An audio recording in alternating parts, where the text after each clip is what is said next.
আজকে আমরা পড়ব single or a plural verb কিভাবে আমরা পূরণ করব সাবজেক্ট দেখে।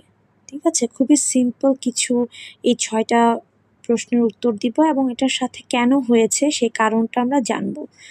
সেই সাথে আমরা অনেকগুলো রুলসও জানা হয়ে যাবে আমাদের একসাথে। ঠিক আছে, তো প্রথমে যদি আমরা দেখি যে the children dash ready for school. এখন আমরা প্রথমেই দেখব যে সাবজেক্টটা অর্থাৎ এই যে প্রথমে নাউন অথবা প্রোনাউন যাই থাকুক সেটা কোন ফর্মে আছে, অর্থাৎ এটা কি সিঙ্গুলার না প্লুরাল। সিঙ্গুলার হলো একটি বোঝাবে এবং একের বেশি যখন বোঝাবে তখন সেটা প্লুরাল বোঝাবে। কেমন? সো এখানে দ্য চিলড্রেন আমরা জানি চাইল্ড হচ্ছে গিয়ে অর্থাৎ চাইল্ড হচ্ছে গিয়ে সিঙ্গুলার একটা সন্তান, এবং একের বেশি সন্তান যখন বোঝায় অথবা অনেকগুলো সন্তানাধি যখন বোঝায় তখন চিলড্রেন ইউজ হয়, অর্থাৎ চিলড্রেন হচ্ছে প্লুরাল।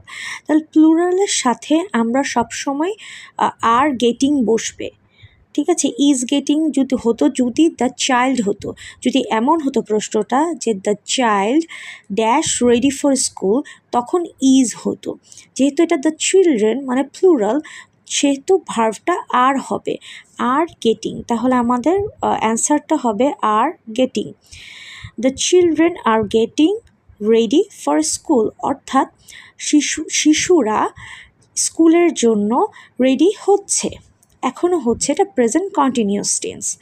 ওকে, এর পরের সেন্টেন্সটাতে যদি আমরা দেখি my uncle dash in the army. My uncle, এখানে দেখেন একটা মাই আঙ্কেল, আঙ্কেলস বলেনি, মাই আঙ্কেল মানে একজন, আমার চাচা বা মামা, আঙ্কেল যাকে আমরা বুঝাই, একই আঙ্কেল দিয়ে আমরা চাচা মামা দুজনকেই বুঝাই। সো মাই আঙ্কেল অর্থাৎ একজন, অর্থাৎ সিঙ্গুলার।